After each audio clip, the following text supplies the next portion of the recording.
दूसरा दल में प्रशिक्षण होला गोली चलावे के, लूटे के, मारे के, मुआवे के। हमनी के दल में जीवन जिए के प्रशिक्षण दिहल जाला। सिद्धांत आधारित राजनीतिक पार्टी है भाजपा। अब एगो तो उद्घाटन में हम देखनी कि 2 गो फीता बांध रहे, एगो ऊपर रहे तेजस्वी कटले आ नीचे वाला फीता नीतीश कुमार कटले। तो 2 गो सरकार चलत या बिहार में आ 2 गो मुख्यमंत्री चलत रहे। गांधी मैदान में पुलिस बल के जौना के जनवरी में नियुक्ति पत्र एसपी या डीआईजी दे दिल बड़े, उनकरे लोग के बोला के आ रोजगार मेला लगा के आ उनकरा लोग के नियुक्ति पत्र बांटत रहे नीतीश कुमार जी। शर्म नहीं खे। नीतीश कुमार लगातार कई बेर मुख्यमंत्री रहल बड़े, लेकिन अपना दम पर एगो चुनाव जीतल होकर तरुआ बताएं। BA, BCom, BSc, MA, MCom करें विश्व की सबसे बड़ी यूनिवर्सिटी इग्नू से। सॉल्व असाइनमेंट्स और गाइड बुक्स प्राप्त करें। संपर्क करें Mahakal computers, DAV PG college के पास, पंच मंदिरा मोड़ से दाहिने, सिवान। रोहित रवा दखनी मैच बॉक्स और वजह से जानता नहीं कुडनी में उपचुनाव हो जा रहा बटे और सिवान जिला से आज देख सकता नहीं कि बीजेपी की तरफ से ओम प्रकाश यादव जी के स्टार प्रचारक के तौर पर बनावल गल बटे और दिल्ली MCD में भी ओम प्रकाश यादव जी के स्टार प्रचारक बनावल जा रहा बटे। चलिए आई जाने का प्रयास करते हैं कि आज की आखिर में बीजेपी का रणनीति बा कुडनी विधानसभा के क्षेत्र के लेके। सबसे पहले तो अपन मैच बॉक्स में स्वागत करें। कुडनी विधानसभा क्षेत्र के लेके रहुआ के स्टार प्रचारक बनावल बाटे। पहले रोड़ा पूरा टीम के, पूरा दर्शक लोग के हम अभिनंदन करतनी। बतावे के चाहतनी कि विपक्ष बिखरल बा और निश्चित रूप से कुडनी विधानसभा भारतीय जनता पार्टी के झोली में आई। हमने के उम्मीदवार केदार प्रसाद गुप्ता जी प्रचंड बहुमत से विजय श्री प्राप्त करें। नीतीश कुमार बिना सिद्धांत के राजनीति करता रहे, जौना के नतीजा बा कि उनका ग्राफ तेजी से नीचे गिर रहा बा। भारतीय जनता पार्टी एगो सिद्धांत लेके चलेला आ सिद्धांत से कबो समझौता ना करे। याद होई कि हमनी के स्वर्गीय नेता पहला बार उद्योग मंत्री रहनी आ विचारधारा से टकराहट भइल तो वहाँ के भारत सरकार से इस्तीफा दे दहनी। इनकर कोनो विचारे नहीं खे, कोनो सिद्धांते नहीं खे। कबो आरोप लगावलन कि लालू जी भ्रष्टाचारी हुमन। लालू जी कबो कहलन कि हमारा मुंह में दांत बा, नीतीश के पेट में भी दांत बा। उनकर बेटा इनकरा के पलटू चाचा कहलन। ऐसा लोग के साथ समझौता करके आखिर का संदेश देवे के चाहत रहन नीतीश जी, बात समझ में नहीं आवत। अच्छा, मुकेश सहनी के भी एक टिकट देहल गई बाटे। का लगता बीजेपी के समीकरण बिगाड़ सकता? बीजेपी के समीकरण नहीं बिगड़ जात। बिगड़े के होई तो महागठबंधन के समीकरण बिगड़ी, वैसियो तो लड़ता रहन। समीकरण बिगड़े बने के बात ना। हमनी के पूरा विश्व के सबसे बड़ा पार्टी भारतीय जनता पार्टी के बा। हमनी के जे मेंबर बा, जे सदस्य बा, उतना वोट अगर हमनी के मिल जाई तो हमनी के निश्चित और अपना परिवार के लोग के वोट दिलवा दी तो निश्चित रूप से हमनी के हर राज्य में आ देश में प्रचंड बहुमत से लगातार जीत हासिल होत रही। अच्छा, देखल गई जब गोपालगंज और ये मोकामा में उपचुनाव भइल तो आरजेडी लड़ैलस महागठबंधन में, लेकिन आखिर तौर पर जदयू के टिकट मिलल। वो जी के वो बागी नेता बारे जन लगातार आश्वासन दिहल जात रहे राजद के तरफ से टिकट दिए, लेकिन वहाँ के दरकिनार कर दिल। सही सहनी जात से आवत नहीं वहाँ के अनिल सहनी। अनिल सहनी हमारा साथ है एगो कमेटी में भी रहलन। अच्छा नहीं हुआ, लेकिन न जाने उनका ticket Janata Dal you RJD कैसे काट दलस। अब तो उनका लोग के निजी मामला बा, लेकिन हमनी के उम्मीदवार विगत विधानसभा चुनाव में मात्र 1700 वोट से हारा रहलन। अब के जीती हन। एक बार विधायक रहलन तो बड़ा अपना क्षेत्र के लोग के मान सम्मान दिलन, विकास के काम कैले बड़न। और निश्चित रूप से जनमानस मतदाता के रुझान नरेंद्र मोदी, अमित शाह और भारतीय जनता पार्टी के प्रति सकारात्मक बा। निश्चित कुडनी हमने के जीते सो। रहल बात दिल्ली, तो दिल्ली नगर निगम के भी चुनाव हमने लगातार जीतत रहल बनी सन आ फिर अब क्यों जीते सन। कोनो दल ओजा लड़ाई में बाना, आप हाथ पैर चलावता, लेकिन ओकरा बाद भी हर नगर निगम चुनाव में हमने निश्चित रूप से जीतम। अब का लगातार बीजेपी मुसलमान वोट के तरफ रुझान दिखाई दे रहा बा। लगातार शाहनवाज हुसैन जी के सिवान दौरा भी भइल बाटे, सुशील कुमार मोदी जी के भी दौरा भइल बाटे।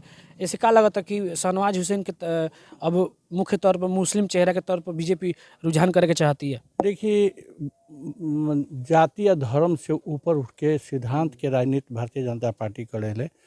आ हमनी में एक से बढ़ के एक नेता बने, चूँकि लगातार नेतृत्व उभारे के काम अगर कोनो पार्टी करेले तो बीजेपी करेले। अपना कार्यकर्ता के निखारल, ओकर आचरण व्यवहार में परिवर्तन लायल, सिद्धांत के पाठ पढ़े हो, एकरा खातिर लगातार प्रशिक्षण होला। दूसरा दल में प्रशिक्षण होला गोली चलावे के, लूटे के, मारे के, मुआवे के। हमनी के दल में जीवन जिए के प्रशिक्षण दिहल जाला। सिद्धांत आधारित राजनीतिक पार्टी है भाजपा। आ एमे हमनी के लगे तो 24 के चुनाव में नरेंद्र मोदी नेता बना, आ 25 के विधानसभा चुनाव में भी भारतीय जनता पार्टी अपन मुख्यमंत्री के चेहरा दी। केंद्रीय नेतृत्व, प्रदेश नेतृत्व बैठ के बात करी आ निश्चित रूप से हमने के बहुमत प्राप्त करब सन। आ एकल सरकार भारतीय जनता पार्टी अपना बलबूते सरकार बनाई। नीतीश कुमार लगातार कई बेर मुख्यमंत्री रहल बड़ा, लेकिन अपना दम पर एगो चुनाव जीतल होकर तरुआ बताई।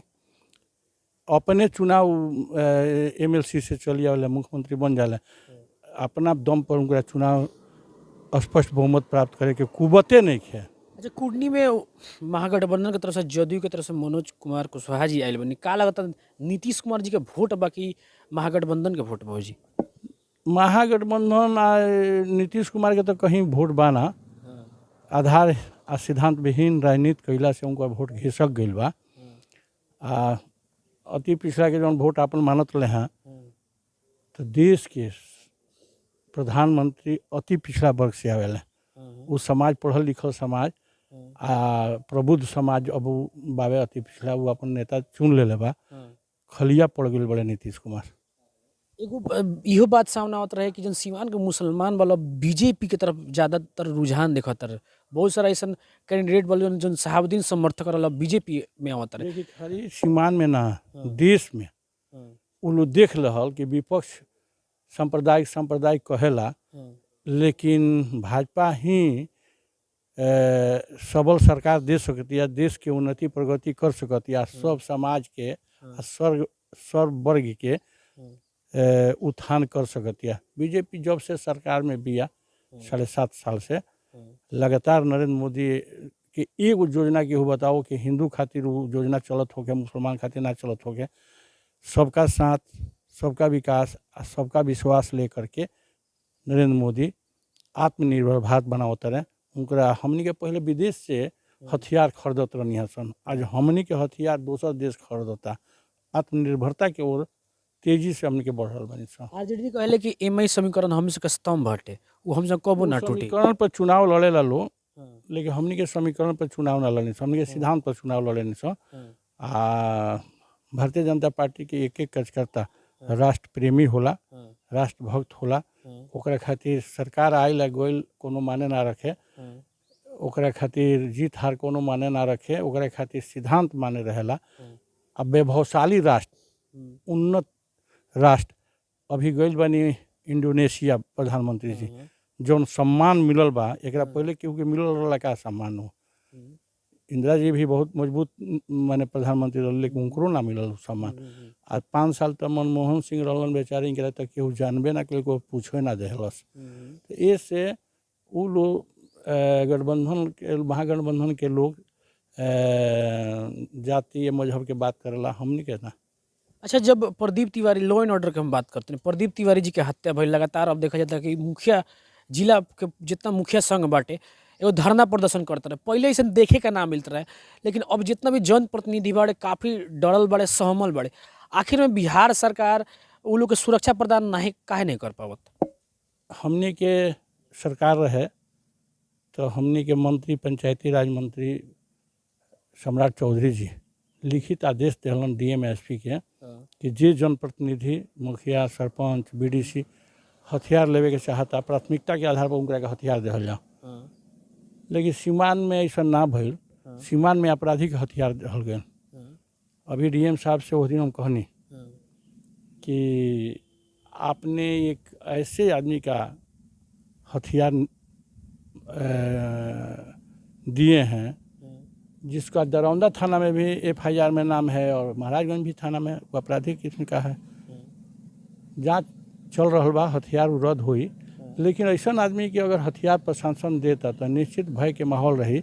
आ जब से नीतीश कुमार आरजेडी खेमा में गई बड़न, महागठबंधन बनल रहे, तब से मैंने समझ ली कि आपराधिक घटना बढ़ रहा बा। हमनियों में होके आपराधिक घटना, लेकिन गिरफ्तारी होके अपराधी चिन्हित कर जाओ, जेल भेजल जाओ, ये में तो कुछ नहीं हो। रोज हत्या पर हत्या हो रहा बा। लेकिन अब राजद कहती है कि अब जैसे हम सब विकास के बात करते हैं, रोजगार के बात करते हैं, जंगल राज के बात करते हैं। आज गांधी मैदान में पुलिस बल के जौना के जनवरी में नियुक्ति पत्र एसपी या डीआईजी दे दिल बड़े, उनकरे लोग के बोला के आ रोजगार मेला लगा के आ उनकरा लोग के नियुक्ति पत्र बांटत तरह नीतीश कुमार जी। शर्म नहीं के। हम देखत रहनी हाँ न्यूज 18 पर उ संवाददाता बेचारा कहत रहा कि इ तो जनवरी में नियुक्ति पत्र मिल गई बा, वो लोग ट्रेनिंग में बा, पुलिस लोग दरोगा लोग, आ उनकरे लोग के फिर बुलावल जाता है आ बेफाजूल खर्च कर जाता है खाली नाम खातिर। तो जनता सब समझतिया कि ये रोज एक तरह से वो हमनी के सरकार रहे तो हमने बेरा उनका लोग नियुक्ति पत्र मिल गई, ट्रेनिंग करता लो। आ सबसे बड़ा बात बेशर्म के बात तो ई बावे कि अब किर जौन बुलावल गई बा गांधी मैदान में, वो पुलिस बल अभी प्रशिक्षण लेता, ओकरा के कहल गई बा कि वर्दी में आइए। अरे भाई उनका प्रशिक्षण जब समाप्त हो जाए तब न वर्दी में आई। आज बुलावल गई बा खाली कि वर्दी में आइए, आपको प्रशिक्षण अथी दिया जाएगा, नियुक्ति पत्र दिया जाएगा। ये बेशर्म का कोई सीमा है? अच्छा, लास्ट सवाल पे आवत नहीं, सीमा एगो रोल के धरना प्रदर्शन रहे बीजेपी के, रवा एसपी साहब पे वो कटाक्ष से बोलनी कि रवा शर्म नहीं खियावत कि कम से कम रहुआ। हम कहनी एसपी साहब के कि एगो छोटा अधिकारी रहलन सुधीर बाबू, सीमान के कंट्रोल कर ले के ना, सीमान जलत रहे, अपराधियों के तांडव नित होत रहे। सुधीर बाबू एसडीपीओ होके जब संभाल सकता रहे, एसपी साहब आपका नींद कब टूटेगा? माँ बाप पढ़ा लिखा कर एसपी बनाया, आपके इष्ट मित्र क्या कहेंगे कि हमारा मित्र जाकर सीमान में गुलाम बन गया? यही तो बात हमने उनसे कहा कि जगिए, अपराधियों को चिन्हित कीजिए और जो अपराधी घटना में संलिप्त है उसको जेल भेजिए। अच्छा, का लगता कि प्रशासन बाटे अब कठपुतली बन गई बा का सरकार के? बढ़िया से निश्चित रूप से कठपुतली बन गई बा। नीतीश के ना, लालू यादव के तेजस्वी के कठपुतली बन गई बा। जे लोग चाहता, अब एगो तो उद्घाटन में हम देखनी कि 2 गो फीता बांधा रहे, एगो ऊपर रहे तेजस्वी कटले आ नीचे वाला फीता नीतीश कुमार कटले। तो 2 गो सरकार चलती है बिहार में आ 2 गो मुख्यमंत्री चलत रहे। चलिए, बहुत बहुत धन्यवाद।